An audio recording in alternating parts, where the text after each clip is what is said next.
तर मित्रांनो, शेवटी मराठी माणसाचा विजय झाला आणि मराठी माणसाचा एकजूटपणा हा या मोर्चा जो होणार होता त्याच्याद्वारे दिसला आपल्याला. आणि जो 5 जुलैला जो मोर्चा होणार होता तो होणार आहे नाही होणार आहे अजूनपर्यंत काहीच माहिती नाहीये. पण आता थोड्या वेळ पहिलीची बातमी आहे की सरकारने तो जे दोन्ही GR होते, जे सक्तीचे हिंदी सक्तीचे, ते मागे घेतलेत. म्हणजे आपल्या मराठी माणसाची ताकद ही पुन्हा एकदा महाराष्ट्रात दिसली आहे आणि अशीच ताकद आपल्याला पुढेही दाखवायची आहे. म्हणजे नक्कीच मला सरकारचा आभार सुद्धा मानायचे की बाबा म्हणजे लेट का होईना पण मराठी माणसाची ताकद त्यांना कळली आणि त्यांना समजलं की मराठी माणसं जर खरंच मनावर ते घेतलं तर तो भाषेसाठी आपल्या संस्कृतीसाठी काहीही करू शकतो. आणि ते आपल्याला त्या मोर्चा जो होणार होता त्याच्या आधीच ती गोष्ट आपल्याला दिसली. आपली ताकद जी होती म्हणजे सोशल मीडिया थ्रू आपल्याला दिसत होती. सगळ्यांचे युट्यूबर सोबत धन्यवाद, जे जे या विषयावरती बोलले, या गोष्टीवरती बोलले. खरंच म्हणजे आपण मराठी म्हणून एकत्र आलो हे खूप आनंद वाटतंय. आणि बाकीच्यांना कळलं असेल की बाबा मराठी माणूस जेव्हा एकत्र येतो तेव्हा काय काय घडू शकतं.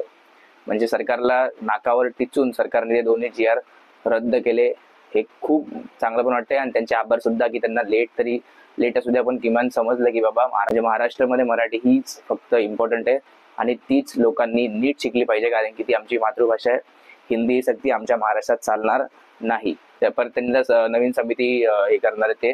त्याच्यामध्ये आता बघू त्याच्यामध्ये काय आहे. म्हणजे त्रिभाषा सूत्र तर आहे पण आता नक्की त्याच्यामध्ये काय काय नियम असतील, परत हिंदी सक्ती करणार का काय, हे सगळं अजूनपर्यंत काहीच उलगडलं नाही. फक्त त्यांनी आता दोन्ही GR रद्द केलेले आहेत.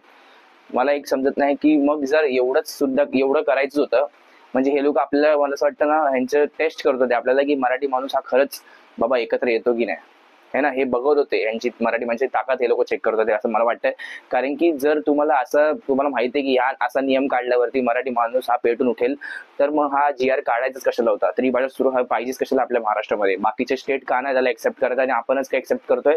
आणि त्रिभाषा सूत्रामध्ये पण फक्त आणि फक्त हिंदीच का आम्ही शिकायची का, म्हणून आमच्यावरती हिंदी लादली जाते. आमच्या लहान लहान मुलांवरती, 1ली 4थी मुलांवरती, ज्यांना भाषेचं ज्ञान, तुम्ही चला आपली मातृभाषा आहे मराठीची शिकवली गोष्ट वेगळी आहे, हिंदीचं तुम्ही बोझ का टाकायचंय तुम्हाला. सरकारला काय होतंय, महाराष्ट्र सरकार आहे का नक्की दुसऱ्या कोणत्या देशातलं सरकार किंवा राज्यातलं सरकार आहे मला समजत नाही. तुम्ही महाराष्ट्र सरकार आहात, तुम्ही मराठी माणसाचा विचार केला पाहिजे, मराठी भाषेचा विचार केला पाहिजे, मराठी संस्कृतीचा विचार केला पाहिजे. तुमची प्राथमिक गोष्ट ही असली पाहिजे. तुम्ही विचार काय करताय की हिंदी सक्ती आणायची. पहिला GR हिंदी सक्तीचा होता, दुसरा GR फक्त नाव नव्हतं हिंदी सक्ती, पण त्यात पण हिंदी सक्ती होतीच. तरी किती लोक बोलतात की हिंदी सक्ती नव्हती असं तसं.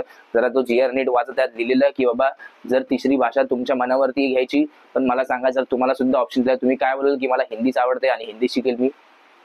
हे सगळं ना सरकारचं प्लॅनिंग होतं, पण ते आपल्या मराठी माणसांनी म्हणजे बोलतात ना पाडलं जागेवरती. मला त्या राजसाहेबांचा पण धन्यवाद मानायचे आणि उद्धव साहेबांचा पण धन्यवाद मानायचे की कमीत कमी ठाकरे हा आपल्या महाराष्ट्रात परत एकदा जो ब्रँड आहे तो परत एकदा येतोय. आणि म्हणजे खरंच अशी इच्छा होती की 5 तारखेला त्या दोघा भावांना पण एकत्र बघायला मिळेल आणि आपल्या मराठी माणसाची ताकद सुद्धा बघायला मिळेल. आता नक्की ते होतंय नाही होतंय काय माहिती, बघूया आपण. आता 5 तारखेला नक्की ते आंदोलन होणार आहे, मोर्चा होणार आहे की नाही. तर मित्रांनो, मला एवढं सांगायचं, आपल्या आजूबाजूला मराठी माणसासोबत काय काय होतंय हे आपल्याला माहिती असलं पाहिजे. मराठी माणसांवरती काय अत्याचार होतात, ते किती सोसायट्यांमध्ये मराठी लोकांना राहायला देत नाही, परत बोलतात तुम्ही मच्छी मटण खाता, तुम्हाला इथून काढून टाकणार आम्ही, असं तसं ते लोक बोलतात. ते लोक GR बनवतात त्यांच्या सोसायटीवर, त्याच्यात लिहितात की बाबा मराठी लोकांना इथून काढून टाका असं तसं. तर हे आमच्या महाराष्ट्रात चालणार नाही. आणि जर आम्ही मराठी माणूस एकत्र आलो तर काय काय होऊ शकतं हे तुम्ही जर 5 तारखेला मोर्चाला असेल तुम्हाला समजलं असतं. एवढं सांगतो मित्रांनो.